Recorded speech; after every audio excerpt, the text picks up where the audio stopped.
Straightening, Bastion, what a great way for the Migos to return to music, man. Because I'm not gonna lie, I don't know if you've been hearing about this in the streets. People were saying prior to this track that they didn't know if the Migos had it within them to repeat what they did and accomplished last decade, right? But then when they came out with this track, I was like, oh nah. I think everything was on hush after this track, of especially with the Is whole that's what the streets were saying, or is this the what you're streets was saying? no. I did not say this at all. The streets were saying this, Bastion, because people haven't heard Amigos record in a minute, man. Dude, this So you sounds have to the remind. same thing. It No, sounds the bro, same. this is great. This So track is boring. awesome. You know what, Bastion? Question: how did you feel? Well, what do you think in that what I said? Migos is the best group, the quintessential group of the past decade.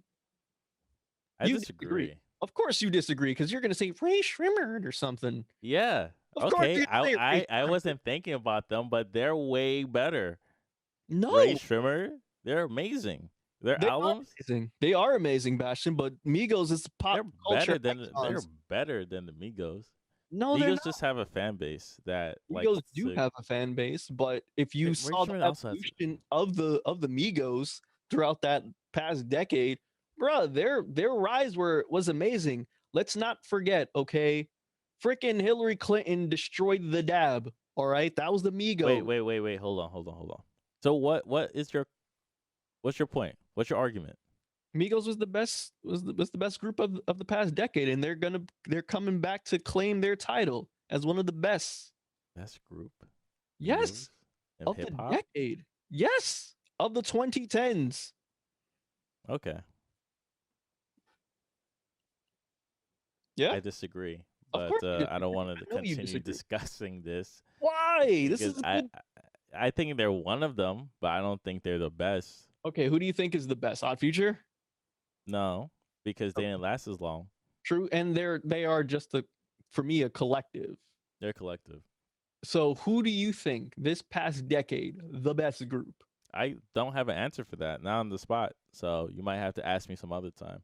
Okay, I I'll have ask to you. kind of look back, but yeah, Migos is a group that has lasted the test of time. They have lasted the test of time, and for me also with the Maybe because y'all longevity related too. with the longevity too, Bastion.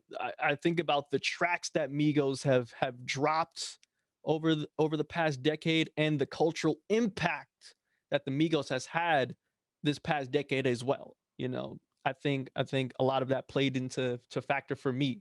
Okay, and I think culture was that peak for me, the first culture that came out 2017. But of course, when they did the whole dab stuff, I think that was another peak for the Migos as well. Yeah, But I prior guess so. to that, you know, they had tracks like Versace featuring Drake. No, They I'm had not saying like they don't have great singles. I just wasn't too crazy about their albums, their regular albums, not their mixtapes. They had great mixtapes, Mhm. but their albums were just, they're okay. Culture was great, but Culture 2 was not, Yeah, and Culture 2 was awful. I'm not gonna lie, because it was 20 tracks. it's not their And it, fault. It was the record label that just told them yeah, to put a bunch of music together. yeah, I agree with you there, Bastion. And hey, I think you know with them taking this long time to create some music, and you know, everyone was doing their old solo thing like Take Off and Offset, and of course you had Quavo, and everyone's in relationships and all that. You know, they took some time to separate, do their own things, and now they've come back together and they're back as a unit. And to me, they sound stronger than ever. Okay, I've seen some snippets of some music videos, and Offset snapped on one record. Um, They really have to kind of bounce back through each of them individually having like a type of bad light on them. True, and really crappy albums. Let's be Yeah, real, yeah, especially Quavo. I'm all of looking them, at you. all of them, man. Yeah, Offsets wasn't that great either. I think it was called Father of Four. I thought that wasn't really that great either. I Even the thought, cover was terrible. yeah. Well, I'm not gonna diss the cover. That was his kids. I'm not gonna diss that. I thought that's fine. I could still say the shoot sucked. It was not good, bro. I have no problem with that. But Regular family photo would have been better than some weird Egyptian thing. Takeoff, by the way, I still think you failed in naming your first album Ready for Takeoff. That was me. That's just me. That was just a gimme. But I'm happy y'all are back Takeoff together. albums like rappers that are forced to rap sometimes, and not like G Unit style. It's just like Yeah. you have to rap. And personally, I think Takeoff is still the best out of the three. I think they all have their different styles, but for me at least, I think Takeoff, he's still the best out Said of the no group. one ever. I Takeoff. disagree. I Yeah. disagree. I Okay, disagree. that's fine. Who you think? Offset? Yeah, Quavo, if anything. Quavo, you could throw him in the song with anybody, and he's able to continue like the flow and the energy. So Offset too. I think Quavo's the most diverse out of all of them. I mean, Offset has had hits without Quavo They, or. yeah, I understand. I know. I said Quavo is more diverse than all of them. All right, fine, Bash. Fine, fine.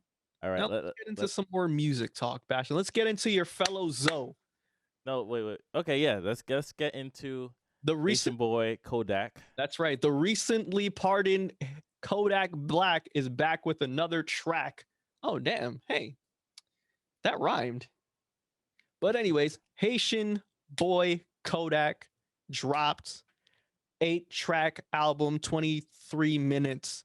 And not gonna lie, Bastion, I enjoyed this project. I enjoyed it a lot because when it comes to Kodak, I know what I'm getting when it comes to Kodak. I'm getting ignorance. But also Kodak had a little bit of growth. He has a tiny bit of growth within this album because again, he's fresh out of jail from the pardon from the former president Donald Trump. That sounds weird, doesn't it? He did make a one reference about it. He did make a reference about it, but it still sounds weird even saying it like, yo, he got pardoned from the president. Yeah. Like, that's weird. That's weird saying that. But anyways, 8-track album. Um, he definitely brings a lot of his Haitian culture, his Haitian roots into a lot of these tracks. My man is rapping in Creole, Bastion, and that was one of the main reasons why I wanted you to listen to it. I know you have your problems with Kodak Black. I think we all do. Okay, I'm not gonna go into what he's done and all that stuff, but he's not perfect. He's not an angel. But if there's one thing about Kodak Black is this music is talented. This man is talented. He makes great music. He makes great slaps. And I think Haitian boy Kodak does not disappoint in that. Um, there is a lot of growth in his music. Like I said, the man is rapping in Creole. I don't think I hear that often. Who else raps in Creole except for Wyclef Jean? Haitian rappers rapping Creole, bro. Of course they do, Bastard, but I'm talking about here in America. Yeah, I understand what you mean. It's So the interesting album, but yeah, what's your thoughts on it overall? overall, there's definitely some replayability to this. I definitely want to get a translator to see what he's rapping about in some of these tracks though, because I don't know some of the stuff that he's saying. Oh, real quick though, one track in particular where he's rapping most of everything in Creole. Hold on, it's right here. Well, he said like I know in like Dejame that he's like talking about like crying and Yes, praying and stuff. yes, Gade that one. lave moi, like I wash my back, Mm-hmm. la pie somewhere, and it rains on me. See, that's why I'm happy you actually listened to it, so I can ask you about what was he saying in those tracks. Overall, he was like, I don't know if he speaks Creole. Mm-hmm. I don't speak Creole. I understand it though. Just throw Bastion back in Haiti, and he will speak fluent Creole. He told me this last time. And I thought it was interesting. Overall, I do like the album. I do like the project. I actually like it. Hey, The Bastion song, likes it. the song that kind of flipped the switch for me, and it could be just a word that kind of flips the switch, is "Basement on Fire." Mm, Right in the middle of the song, it said "chopping heads and burning houses." Kupite Bulakai, the what does that president of mean, Haiti, Bastion? said that. No, Oh, chopping heads, burning houses. okay. So he kind of translates it in the beginning. Like most people Oh, won't catch that. So it's like chopping heads and burning houses. Kupitet Bulakai, the president of Haiti, said that, oh, and I'm hoping that he understands that's a reference to Jean-Jacques Dessalines. And I was like, what? That's rare. That's rare to see. That's rare to hear. It's a growth. Ubite Bulakai is very important to Haitian history because that's how they kind of started the Revolution. killing the masters. Hmm. Everything goes, the houses and the people in it. So it's yeah, it's very hardcore. It's pretty brutal. It's it's legit stuff. So that's like a very powerful saying. If you know, you know. That's basically what I felt like those bars meant. So this album is for the Haitians. By the time you get to track 4, that's when he starts speaking in Creole, and Yes. it's very emotional, right? That things that he's saying in Creole is more personal, if anything. I I feel after I got to the last track, like "Don't Leave Me," when he was doing it a cappella, and like Yes. he sounded like he's crying. It's like this guy is in pain. Well, yeah, This, this is what he was rapping that when he was in prison. Yeah, I don't know if you remember that. When he yeah, was locked up, yeah. um he was saying he was spitting he was spitting those bars while locked up. Oh, the last track. Yes. Okay, yeah, yeah. That makes a lot more sense because he's in pain. I don't know. It's like PTSD from being in prison so many times, and just how everything is in his life in the neighborhoods. Like he just does not want to go back to jail, right? He does not want to go back, and it's. I think it's important, uh, for an artist to kind of listen to this project for someone that's like real, right? I'm gonna keep it real in the streets. Like, nah, it takes a toll. So when I heard this album, it's like, wow, he's really like he's crying on Growth, the album. growth. He's crying on the album. I'm not sure if it's 100%. Yeah, it's emotional growth. I'm not giving him too much You're not because giving him I much of still, a pass yet. yeah, I still don't really like Kodak Black personally, That's but his fair. does make good music, and that's all I could say for my fellow Zoe down in Florida. But Hey. yeah, this is a good EP album, whatever you call it. It's Yeah, I overall don't know anymore, Bastion. I it don't know. has heart. It I has don't. a lot of heart and emotion. That's why I respect about Kodak, man. Yeah, yeah, He can be ignorant at times. He can say a lot of ignorant ish in his music and do a lot of ignorant ish when But when it comes to one thing about Kodak, man, it's his music. He's great in music. He's awesome. Like he's one of the best. If he just focuses on that and he just stays his ass out of trouble, he could be one of the best. I really hope he stays out of trouble too I because do it too, really man. seems that like He it's just wants hurt. to. Yeah, he has a lot on him already, but Well, I mean, yeah, he pleaded guilty. yeah. So So yeah, let's see what happens. But I look forward to more future Kodak. yes, I And am overall, this is a good project, and I do good recommend everyone pleasure. check it out. Check out the music video, "Basement on Fire." It is Yes. out. It's like one of my favorite songs on this tape, And plus, since it's Haitian Heritage Month, I feel like it's quote your unquote. damn duty to listen to this Haitian Boy Kodak album EP Now thing. just listen to White Clef the Carnival and Eclectic, and then you do your just diligence, or just listen to Haitian Compa on YouTube. Now they have a lot of beautiful track Yes. lists on Or that. also listen to the Haitian All Stars on Yeah, WBAI. That's right, Tuesdays 2 a.m. And he's also on Twitch as well. Check him out. also on Twitch as well. Salute to DJ Hard and Harry. Salute to DJ Z. And also they're available on podcasting as well. So just Haitian All Stars, man. Google them. Do your Googles. Yes. So the next album, so yeah, we both recommend. It's a good project. So the next Yeah. album I want to talk about is Saint Vincent. Yes, you told me to listen to one track, and I did. So please inform me about who Saint Vincent is. How does she So Saint Vincent, prominence? singer, songwriter, musicianist from Tulsa, Oklahoma. I was first Oh, introduced. Tulsa. Yeah, Okay. I was first introduced to Saint Vincent back in 2012 when she did an album with David Bryan from Talking Heads called "Love This Giant," and I thought it was like pretty interesting. It was okay. Hmm. So every time she came out with a project, I would listen to it. I wasn't like too crazy of a fan, but I always thought she made really good music. Yeah. So the other day, I was listening to NPR, and she did an interview talking about why she titled it "Daddy's Home," and it's because her father was in jail for 10 years, and she recently came, and he got out. So people, when they heard "Daddy's Home," they thought it was about her, like she's like daddy, but in a way, it's like no, like her father came home from prison. So that's kind of what the reference was in the album for. And then listening to the album, it has a lot of 70s overtone to it Mhm. as well. and I was just like, there's like favorite guitar sounding and certain picks.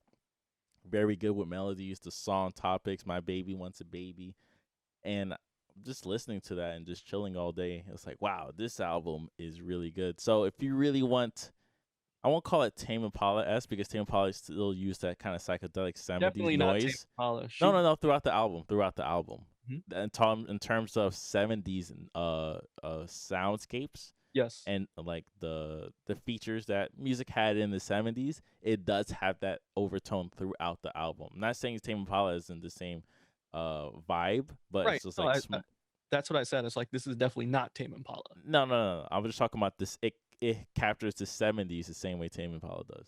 Okay, that's fair. Um, but in our own way, because the first album's more electronic. But I can Mhm, promise you, by the time you get later in the middle of the album, it sounds more '70s, more mhm. melody focused as well. A lot of great songwriting. So it does require multiple listens in order for you to understand kind of what she's going through in her story. So Bastion, yeah.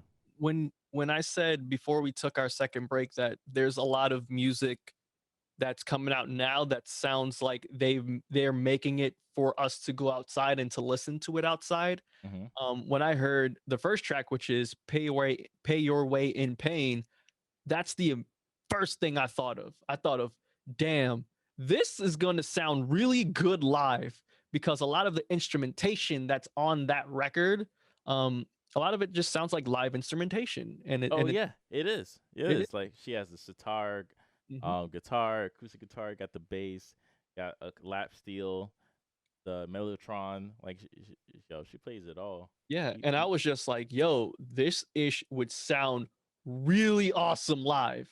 And it yeah. seems like, I don't know about the rest of the album, but it seems like this is meant for you to hear outside. Like this is that.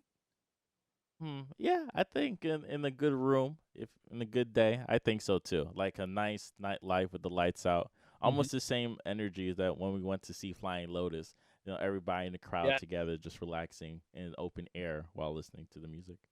definitely. That's exactly what I was thinking about. So I was just like, "Dang, okay, I have to listen to more of this album." But from the first track, I like what I'm hearing. Yeah, so yeah, definitely check it out. St. Vincent, Daddy's Home. It just came out. It's definitely one of my favorite albums this year.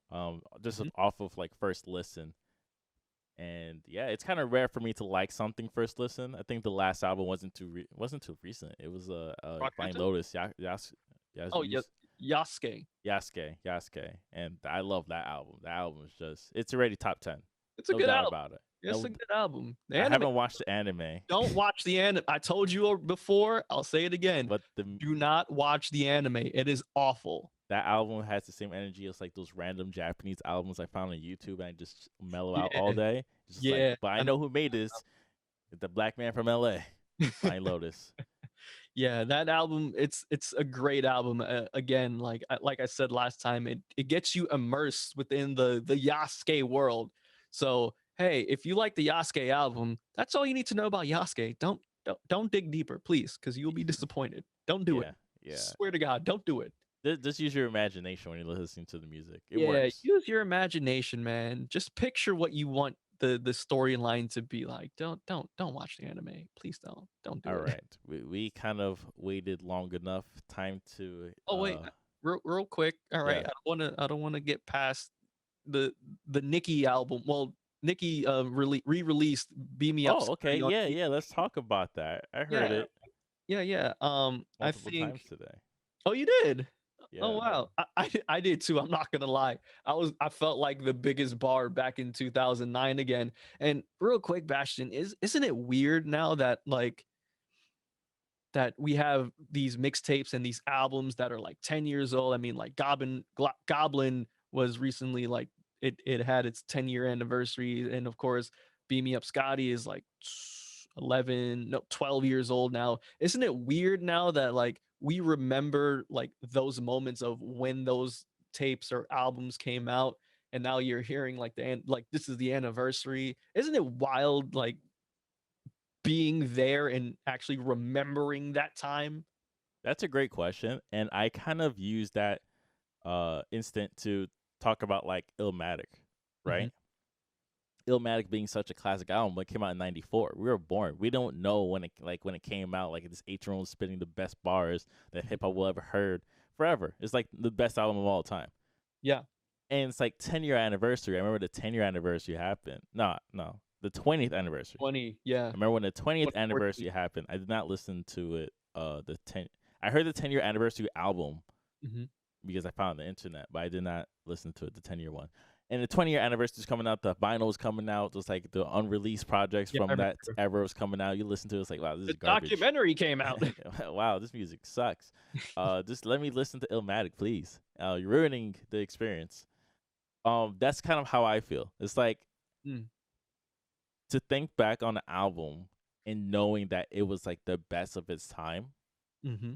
and just like seeing it hit the 10-year, and then when we hit that 20-year mark, it's just going to be insane. It's like, you could be talking to, you're talking to your niece. I talked to my nephew. It's like, when this album came out, shook all of Jamaica Queens. Shook Yeah. all of Jamaica. My boy Shaq was like, yo, this Nicki Minaj album's like, it's going to be popping. Later that week, we saw her on the Collie Block with two tall, 6'10" security Bodyguard guards. And dudes. that summer, I think I'm pretty sure she did the interview with Funk Master Flex and like, oh, I was at the club, but you didn't give me a shout. It's like, oh, was it like that? It's like, yeah, it was like that, but that's why I'm here right now. I remember that interview. Mm. So I'm not the biggest Nicki Minaj fan, but over a period of time, I've learned to understand her importance to the game And respect her too. and respect her. I So yeah, respect her. I respect a lot of Nicki's songs in hindsight now, in you know. hindsight now, yeah, back then I was like, I ain't, Yeah. I don't like it. Like still Starships. I still can't stand Starships. I understand. I respect the move on why she did that stuff, pound the alarm and all that. I respect it now, Yeah, but back then I was just like, "Where's Beam Me Up, Scotty? Where's the yeah. rap?" I And respect it now to the point where if I hear artists using kind of her formula, I'm yeah, completely okay with it. So yeah, when he says like, "Oh, she copied like Nicki Minaj style," it's like, well, artists been doing that before. You could talk about Eve and everything, but yeah, Nicki yeah. Minaj just like the number one at it. Yes, you can talk about Eve. You can hell. You can even there's even Lil Kim at times. You know, she was on some popish records too. But like But not Nicki at that really, level. yeah, not on the Nicki level where she was like fully into pop for like well over I'd say like a good 3-4 years. It seemed like she just came out with pop record after pop record after pop record. I think the last pop record I can remember from Nicki, as not even a single, but like as a feature was Ariana Grande and Jessie J. I think Bang Bang. I think that was like the last one that I can think of off top of my head. Okay. That was like a hit. So when you hit me up about it, I was like, yeah, I saw it out, but I didn't know it came with new tracks, and I see it came Yes. with 5 new tracks. Yes. Well, not really because Like 8 new tracks. well hold on. Let me just get out the track list once again. Do, do, do, do, do, do, do, do, do.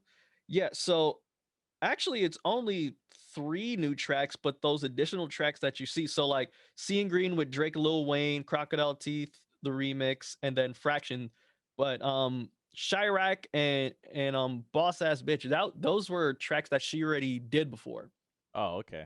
So they just added that on to I think, the yeah, that's how I thought about Chirac. 'Cause I felt like I yeah, heard, yeah, I was listening to G Herbo for a minute, just like checking out his stuff. So I felt like right. I heard that song. But But yeah, Seeing Green, Fractions, and Crocodile Teeth. yeah, what are your thoughts on Seeing Green? It's the return of the YMCMB trio. It's Drake, Nicki, Hey, and there were other Lil Wayne. people in that group, but sure. Tyga. I'm not mentioning the other ones, okay? In hindsight, the album was horrible and their songs sucked. Even the singles, they were not good. Every Girl in the World, Bedrock, Bedrock. that was good. Yeah, but Every Girl in the World, it's not Every good. girl in the world. I just wanna every girl in the world. That was a great song too. What are you talking about? In about 3 years, holla at me, Miley Cyrus, you sicko. Yeah, that was sick. That Yeah, would never pass now. hell no. I always Remember, thought that that was was weird. 2009, all right? Miley was, I don't even remember how old Miley was. But anyways, Yeah. Oh man. Seeing Green, Seeing Green is a great track. I Like thought so too. Lil Wayne still has it when he needs to have it. In this whole Just when project, he it's not wants to. there. But I was tired. It's funny. I hate Corona bars, like anything talking about the pandemic. But Hmm. for some reason, he did a great job. And I was like, I Yeah, he wasn't said like, something ugh. about see laying you 6 feet deep. Call that social distancing or something like that. Yeah, that was. That was a good little shot. That was I a good. guess my emotions when I heard that bar, that exact bar, was like, yeah, he used to do that. He used Yeah. to just like take something, a current event, and like rap about it. But I always feel like when you talk to him in interviews, like he doesn't know anything. So it's kind of weird that he's able to kind of do those things. Well, you know what, Bashan? I think it's a defense mechanism to me, at least, because apparently, like Lil Wayne, he's a really smart dude, but I just think he plays dumb. I think he does that intentionally, so you can underestimate him. That's just me. That's just me with the psychology degree that I'm using right now. To me, I because I know a lot of people that do that. Interesting, interesting. Yeah, he's very smart. He doesn't write bars. This is He all doesn't. from his dome. It's He doesn't scary. do it anymore. Yeah, he does not do that anymore. And I remember that track Smuckers where Tyler was like, "Hey, I want you to rap like this version of you," and he was able to do it no problem. Yeah. Too. So, when listening to those kind of Wayne verses, to me, I feel like he can do it, but he just doesn't want to at times. Maybe it requires more mental energy. I think so too. But also Drake came back and he was the boy. He was on his rap ish, and Drake he's talked about a lot of current things going on in his life. Okay, which also he mentioned the fact that he sort of was a home wrecker in a way. He talked about talking about his new relationship that the girl broke up an 8-year relationship for. Like he talked about that. I thought that was very petty and Drake of him, but hey, I appreciated it. At You least think he he did was it so he talking could have about it. rap, so he could have something to rap about? Yeah, he brag rapped about it too No, though. no, no. It's I forgot what artist said that. Like he has nothing to write about, so he might just like he might love a girl just for and like just For to break, inspiration? huh? For inspiration? Not yeah, for inspiration, just to get a heartbreak, just so he could write some inspiration. So it's like you. Oh, that's the most light skin ish I've ever heard. It's also like plateau artists because like what can you do? You've done every album that you could do, and you're not an experimental guy, right? That is true. So at a certain point, it's like if you're not pulling out your Stevie Wonder bag or your Kanye bag, where you just go to like different levels of music, you're just going to keep doing the same thing, but have to have like personal topics to it, right? It's like Usher's Confession was really good because it wasn't about his life; it was about someone else's life, but it was interesting for him to write it, right? That's why Usher's Confession was really interesting. Well, no, it was about his life. It was about something that he did. It was about what's his name? I forgot his name. Was it? I forgot his name, but it's about He one of his cheated. people's knife. No, no, trust me, it was about someone else. Anyways, so Drake is looking for trouble. So he's like, maybe he causes trouble, and he probably has these songs pre-written too. He was just trying to find some way to get some trouble. He gets in trouble, Mm. tells the media outlet about it. The media outlet is talking about it, and everybody knows. Everybody knows the story. Now he has some content for the album that he If never made, that he lied about. if Drake That's listen, my theory. Hot I take. love this theory. I love this Yeah, hot take. yeah. But if Drake really did that, that is the most king light skin thing he's ever done. And I'm with this theory.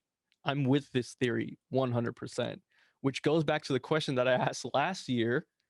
I mean, not last year, last week. What beige ballad do you think Drake sung to that young lady? Nothing. He just had to talk to her. If anything, maybe they planned it out. Hmm. Hmm. That's kind of my theory. Hmm. Okay. I think he just stole her. Well, I just think he stole her. I didn't think they planned that part out. I think Okay, he planned it out. so just to talk about, I think Confessions Part Two was actually based on Jermaine Dupri's personal experience. Whoa, So what? yeah, yeah. I didn't know that. I thought he just cheated. Nah, he wasn't doing any of that. Like I said, he got ideas from people with him. And Jermaine Dupri is like one of the biggest, like best producers of our time.